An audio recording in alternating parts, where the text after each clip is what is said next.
Hey everybody, welcome back to Let's Play Hearts of Iron for New Order of America. Let us continue on where we last left off. So, the Beach Boys were murdered. I'm really not too sure exactly where that will lead.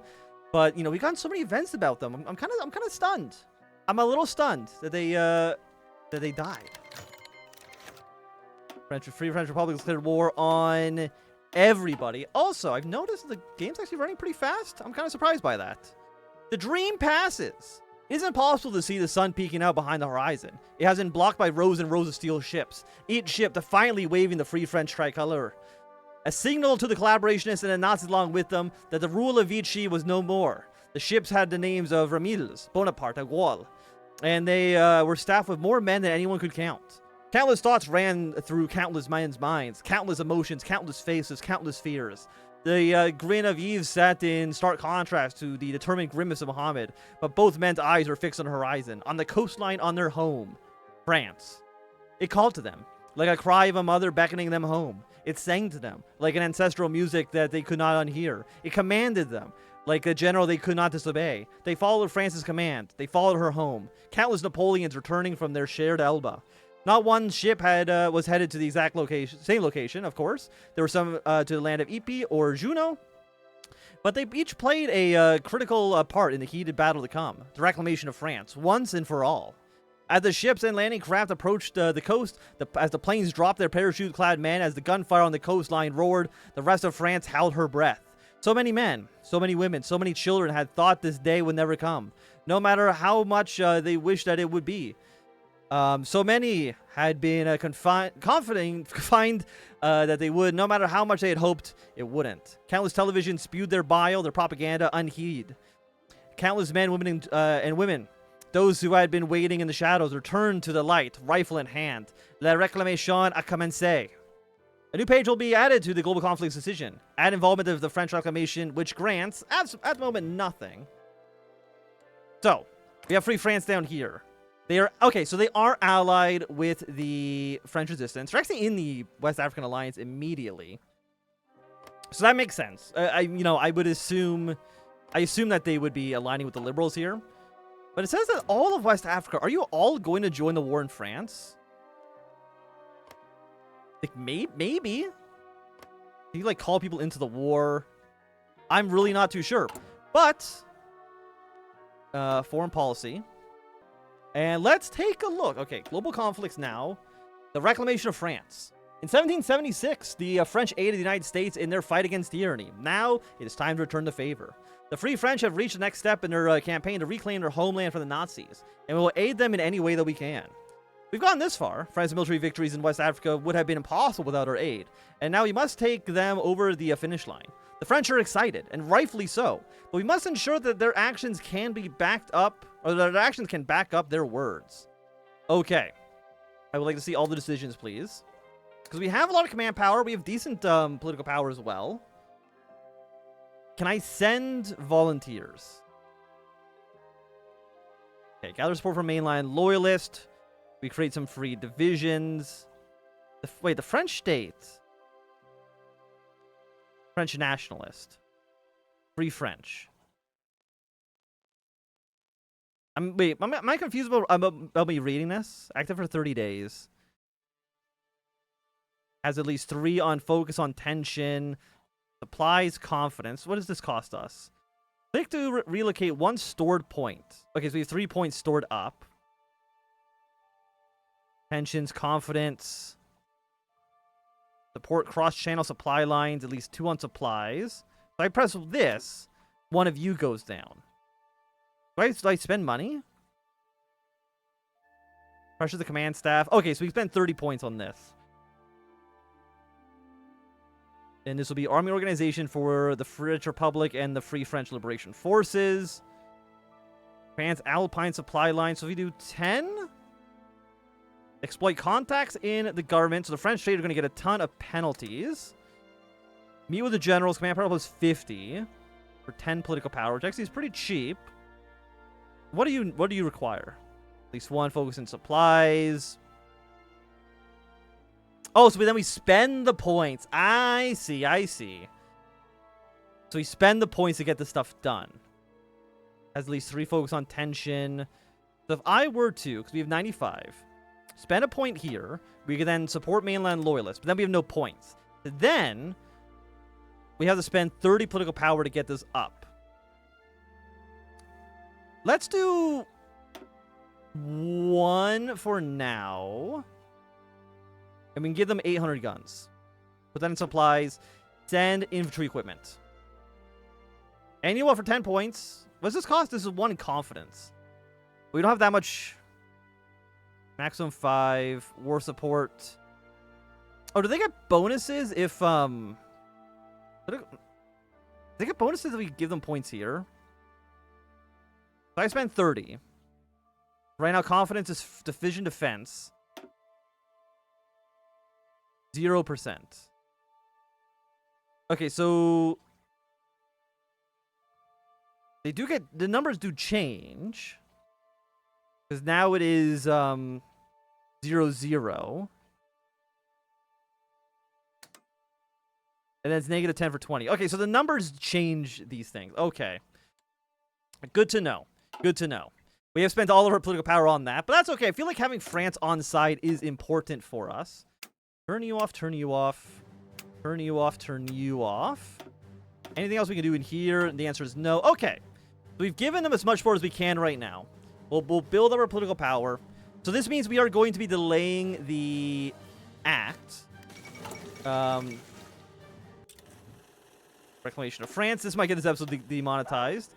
Yeah, Social Security. That'll have to wait a little bit because we need to support the French. 27 days on you. And again, I can't send volunteers, right? We have no reason to involve ourselves in the Free French Liberation Forces proxy war. But they're doing pretty well. Again, the socialists are almost certainly going to lose very, very, very soon. I'm just hoping that the Free French don't like abandon Marseille. And then the I guess they want to collapse, right? I was going to say they'll collapse, but this actually isn't their capital. And again, Italy has sent troops over here, which is very, very nice to see. They're not going to actually be able to invade, presumably at least.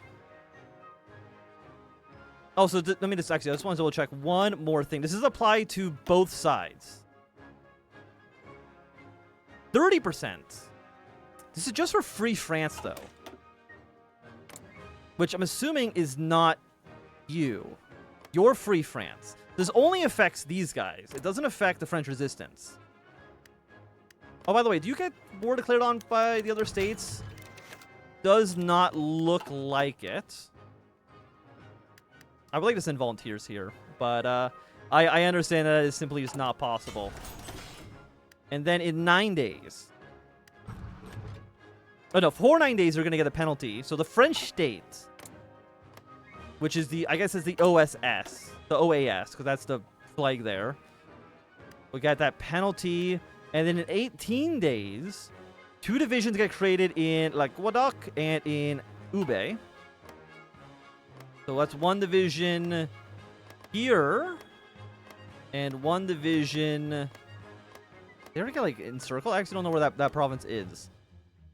But I'm guessing they're just getting free troops. That's okay. And let's get better hospitals. Hospitals are good. We love hospitals. We'll build some of those. We're actually basically been ignoring the entirety of the East Coast. Get those guys going. Get that underway. So I want France to win.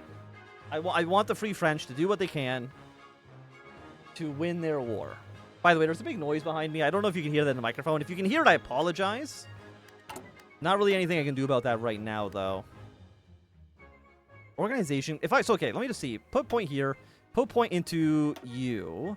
And that's going to make sure their organization is not as bad. And presumably, if it goes high enough, they're going to start getting bonuses. However, at the same time, I'm pretty sure the Iberians... I mean, you see here, United States and Iberia. Presumably... the Iberians are also supporting the Free French, which is nice. I'm happy with that. The Neo-Silver Act. President Kennedy quietly leafed through the proposed bill. A copy of the New York Times left haphazardly on his desk. Printed in bold letters, it reads, "Silver shortage." Well, we're in this mess, Senator. How do you propose we get us out of it? Kennedy asked, looking up at the bespectacled man sitting in front of them. The proposed Silver Reserve Act would grant the president the ability to suspend the convertibility of the dollar to silver. Mr. President, free-floating the dollar would let the Fed put up more money into circulation and put an end to the whole crisis, Bennett replied, passing the copy of the bill to one of his aides. Kennedy nodded. How soon can you get this to past the Senate? Today or tomorrow. There are a few holdouts, but not enough to matter. Well then, the president offered the senator a hand. It has been a pleasure working with you, Senator. Bennett took his hand. Mine as well, Mr. President, despite our differences. I'll be seeing the Schitterman later today. Any recommendations? I would focus on curtailing inflation, though. I'm sure many of our more liberal friends would push for more aggressive monetary policy. Bennett replied evenly. It wouldn't be my preference, but the choice is yours, Mr. President.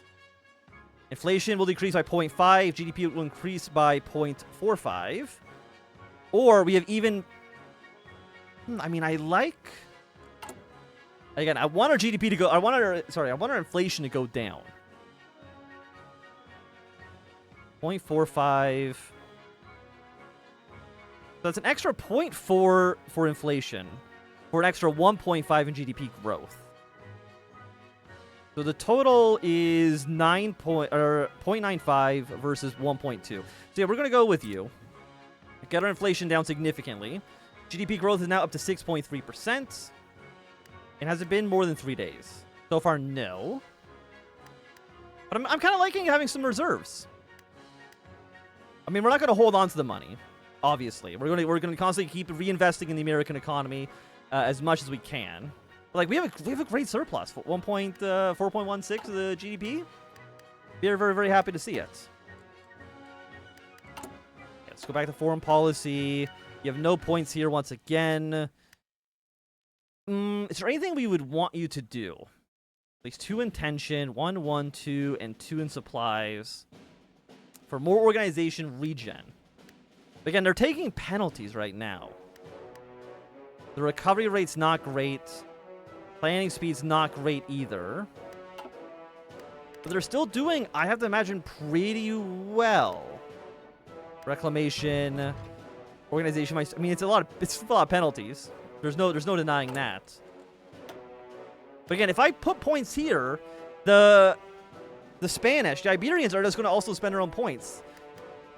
I would like if they were to store some points here, but I kind of don't believe that they will, unfortunately. Okay, so what do we want to do next? We never did Fight for the Future. I don't actually know what this does. So you know what? Screw it. Let's get it done. We'll finish up this part of the tree. French forces. How close are any of these smaller states to actually capitulating? Are they close to dying, or is it going to take a while? French revolutionaries are almost dead. French resistance. You guys are at 79%. Mélicée Français is still doing well. And the movement de Réconciliation Nationale is also looking pretty bad. That's getting beaten right now by the French resistance. The black man's misery. Even after the passing of the Civil Rights Act, African Americans still face hideous discrimination and inequality, and often find themselves deprived of basic rights afforded to those of the paler persuasion. We cannot stop here. Initiatives like integrating schools by busing in black students and increasing racial integration in America's suburbs and neighborhoods may be contentious across the nation, but not just the South. But we can't let the overly vocal races sway our progress towards integration. Besides, surely the silent majority supports the spirit of freedom and liberty for their fellow citizens intended by our founding fathers. Whether the opposition we face, it is our manifest duty to drive the nation towards full equality for all Americans, no matter their race. Okay, 60 points here. Did they get the extra divisions? Like, what happened with those guys?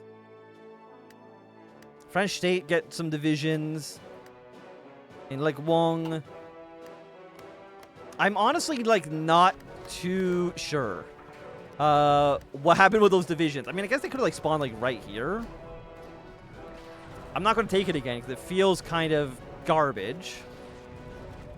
We're not going to worry about it too much. 76. I mean, French state. Having you encryption minus 50%, which I don't know if that matters too much. But you are probably the most powerful. 18 to 16. No, you're actually the most powerful. 16 to 28. You're 13 to 17. 21 for you. I mean, I'm assuming all the troops are getting stationed that were in Africa are getting shipped over here. And I'm also assuming that they get some free event spawn troops as well. Because you're not, no, you are a core state. And this is a core state of the OAS. But I mean, the French rebels are doing very, very nicely. I gotta say. I'm gonna put you up to 200. I think that seems like a good number for you. No division basic training. I understand that, and I'm kind of fine with it for now. The French Committee of National Liberation has wiped out the traitors. And has that actually gone to the French resistance? Hey, it did. Okay, so this war is, I think, basically already over. The biggest contenders collapsed. The other guys have nowhere near the same amount of troops. Yes, we can do this. 5% more support for our party. How are you guys doing? They've wiped out some other dude. Okay, they wiped out the German-backed fascists, I'm assuming. I think the French revolutionaries are going to collapse in a moment as well. I guess I turned off my fan by my feet by accident. It's I hate summer. I know I say this all the time, but I am not a fan of the heat. Yeah, this is a cakewalk. Now that the Free French in de Gaulle has actually arrived, it's easy pickings. What are you making that's outdated? Is it still boats? Okay, we can get advanced jet fighters for you. And the rest of this should be fine. Yeah, and I don't think there's any reason to spend more points in France. Oh, the revolutionaries actually defeated the OAS. But they're like also the smallest army at 3 divisions. So yeah, they're very much not living to see the winter. I mean, they still own South Paris, 50 political power, or 50 victory points there. They do need to take it. But they're gone. I don't even know how they actually won, to be honest. The last voyage of the SS United States. A few crowds gathered along the pier in New York City. We're seeing the end of an era as a large, grateful passenger liner was being gently nudged into its designated spot. The gangways were raised and came off came a few groups of passengers, but nowhere near the number that the great ship could hold. The smoke from the twin funnels dwindled as the engines were shut off and the lights were eventually turned off. 17 years before, the crowds were much larger, more jubilant, as the SS United States left New York on its maiden voyage. Designed by the famed naval architect William Francis Gibbs, the United States was the largest passenger ship ever built in America, as well as one of the safest. She was virtually fireproof, with aluminum, asbestos, excellent, and fiberglass composing almost everything inside the ship. Only the butcher's block in the kitchen and the grand mahogany piano were the only wooden furnitures allowed on board. Beside her size and safety, she was fast. She made the transatlantic crossing in 3 days, 10 hours and 40 minutes at an average speed of 35 knots, capturing the coveted blue ribbon as the fastest ship crossing the Atlantic. Despite the subsidies provided by the American government so she could be turned into a troop ship in the event of a war, the United States hasn't turned a profit in years. The lack of passenger travel between the United States and Europe, and the arrival of new passenger jetliners that can cross the ocean in a fraction of the time, even with the world's fastest ship, has sounded the death knell on ocean trade. What the future holds for the great liner remains to be seen. I'm sure it'll be turned into like a museum or something of the sort. And Southern Paris has collapsed. The revolutionaries have lost. And France... Oh, shit. Okay. Oh, my... Do you have 4 events? Okay. We'll read through these 4 events, and that'll best be the end of the episode. How many points did we get, by the way, for winning in France? Battle for Italy, India, Indonesia, Colombia, Haitian Civil War, West African Crisis, went Indies. No points, really? Did Germany lose anything for losing France? Apparently not. Okay, we'll read these in the orders that I have at the moment. Stonewall bust. It starts with a sudden blackout. 205 patrons of the Stonewall stop and stare at the sudden dark. It's 1:28 a.m. outside.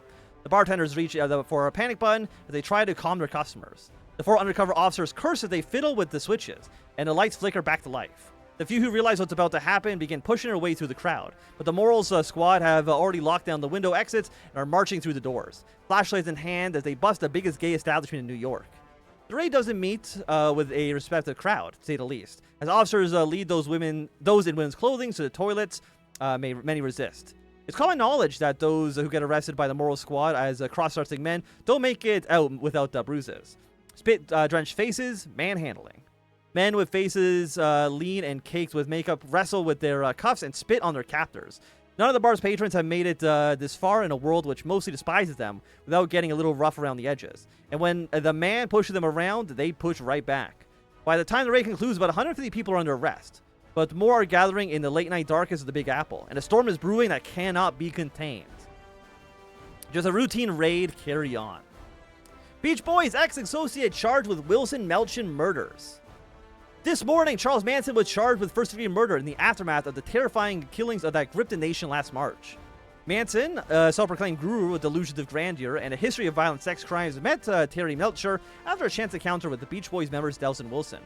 Wilson, hoping to aid Manson's dream of becoming a published folk musician, introduced him to Melcher, but they had a falling out due to Manson's violent and erratic behavior.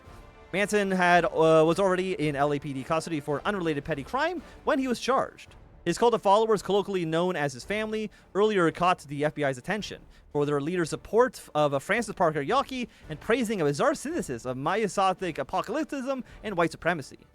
When questioning his beliefs motivated the crime, Manson claimed that the murders were all personal and unrelated to his plans to wake the world, his prophesized race war with its name taken from the Beach Boys song. According to Manson, Wilson adapted the lyrics to his song Cease to Exist without crediting him and deserved retribution. A court date is set, and a conviction is all but guaranteed due to the band member Mike Love's agreement to testify after emerging from a coma last week. Love also announced that he and bandmate Carl Wilson, Al Jardine, and Bruce Johnson unanimously agreed to dissolve the band out of respect for Brian and Dennis's memory. Thank God they caught him. Okay. France liberated. The good Lord was Charles de Gaulle's witness that in his heart of hearts, he never expected the things to play out like this. Yet here de Gaulle was, in his homeland, entering its capital amidst the voice of a liberated people in what was nearly his 9th decade of life. It was a quarter century later that he would have hoped, but being back was all de Gaulle needed to be satisfied. De Gaulle was not blind, however. He could see that the capital has suffered. Newer buildings were demolished, roads were bombed out, and surviving old buildings had the fixtures struck off. Yet the people that lived in the homes of Paris, no matter these homes' state, all looked like they had never been this alive before. The tricolor was on every flagpole and hung in pride in place of every balcony and threshold. There was not a single swastika to be seen as de Gaulle walked to the Hotel Maginot, the provincial seat of the government, amidst the cheers of an adoring populace. At the gates of the Maginot was a lectern, though it was empty. De Gaulle immediately began to speak. His words sent the populace into loud cheers. We will not hide this deep and scared emotion. There are minutes which go by beyond each of our poor lives. France broken, France outraged, France martyred, but France liberated. As the people screamed their approval, de Gaulle carried on. This duty of war, all the men who are here and all those who are heroes in France know that it demands national unity. We who have lived in the greatest hours of our history have nothing else to wish for than to show ourselves, up to the end, worthy of France. Long live France. And the reply cry went up, Vive la France. And one night in Bordeaux. For Chris Grisham, an opportunity to serve his nation was an enthralling idea. To do it by visiting France as it tore itself apart was even more attractive of a concept, at least so far as he was concerned. To observe a nation like France, a former pact member, that is, have its old sins revisited upon it in a way that it was deeply compelling. To follow the French resistance grow from a revolutionary non-entity to a force capable of overthrowing a European state was a sight to behold. It made him no less intriguing by the sheer uniqueness on display in the front of him now. The scene was a sight to behold. A street in Bordeaux practically alight with flames and bonfires stretching across the avenue. It was odd, because he knew it was exactly what most of his friends and family would kill to see. Literally, for some of them. These fires weren't unattended, for a start, but very much the opposite, in fact. They were all surrounded by crowds, shoveling in nothing but red. Chris saw countless swastikas, and even a few copies of Mein Kampf laying in the fires, though they were mostly flags of the old regime. That wasn't all Grisham saw, however. He also made out some other iconography too, though it was all practically Greek to him. Probably some obscure ideological niches. Even still, it was all so bizarre to him. Like the French had gone ahead and absolved themselves of it all, and certainly seemed as if they knew it too. If the cheering and the laughing was anything to go by. Usually he would walk down and ask around for comments. But it was not that kind of night. The whole city was in a state of partying and celebration. Like an anarchic festival, with burnings and public executions around any corner.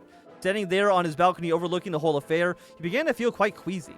Turning back inside and pulling a cigarette out of his pocket, Grisham heard another scattering of machine gun fire, accompanied by cheers below his apartment. Lighting it up, he sat down at a typewriter and began hauling with him since South Africa started burning, and began to write the model of freedom. All voters become more internationalists on foreign policy, and will immediately considerably shift support for the Progressive Caucus. And I will say with that, it's going to be a good time for us to end this episode. So if you enjoyed, thumbs up. If you did not enjoy, you can hate me, I guess. You can tell in the comments for me to kill myself or something like that.